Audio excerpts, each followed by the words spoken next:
Now we have the next topic that is Saytzeff rule. तो Saytzeff rule क्या बताता है, ये भी शॉर्ट नोट्स में आ सकता है, तो इसको भी हम लोग समझ लेते हैं। If the structure of alkyl halide is such that the double bond can be formed into two possible directions, then the alkene which is more stable formed is greater amount. देखिए, जब भी अल्काइल हैलाइड कभी reaction में जाता है तो double bond formation होने का दो पॉसिबल वे हो सकता है, मतलब या फिर दो तरीके से डबल बॉन्ड का फॉर्मेशन हो सकता है। लेकिन वो अल्कीन जो ज़्यादा स्टेबल होगा वो ज़्यादा अमाउंट में बनेगा।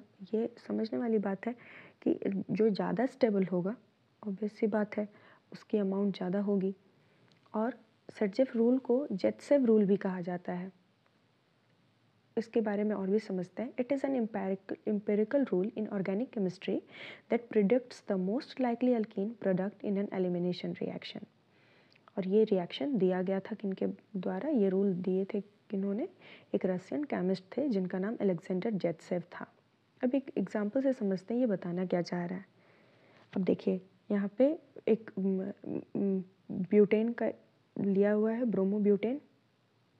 अब इसको जब अल्कोहलिक KOH के साथ रिएक्शन कराया जा रहा है तो देखिए जो टू ब्यूटीन है, टू ब्यूटीन का फॉर्मेशन 80% हो रहा है, वन ब्यूटीन का फॉर्मेशन 20% हो रहा है।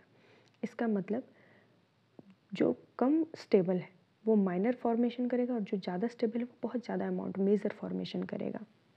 अब जेटसेव रूल का या फिर सेटजेफ रूल जो दोनों कह सकते हैं, इसका लिमिटेशन ये होता है कि स्टेरिक रीज़न के कारण, मतलब उसके अरेंजमेंट के कारण बहुत बार हो सकता है कि बहुत ज़्यादा बल्कि ग्रुप्स या हेवी ग्रुप्स जब अल्फ़ा कार्बन के साथ जाकर सब्स्टिट्यूट कर जाते हैं तो इस कारण से भी लेस स्टेबल सब्स्टिट्यूटेड अल्कीन का फॉर्मेशन हो जाता है।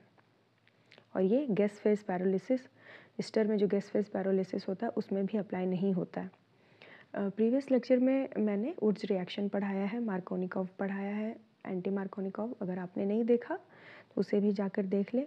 और उड्स रिएक्शन का लिमिटेशंस कुछ मैंने उस टॉपिक में नहीं बताया है तो मैं अभी बता दे रही हूँ। उड्स रिएक्शन में लिमिटेशंस ये होता है कि alkane with one C atom can't be prepared.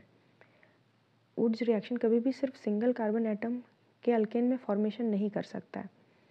And not very efficient for synthesis of symmetrical alkanes and it fails with the tertiary alkyl halides.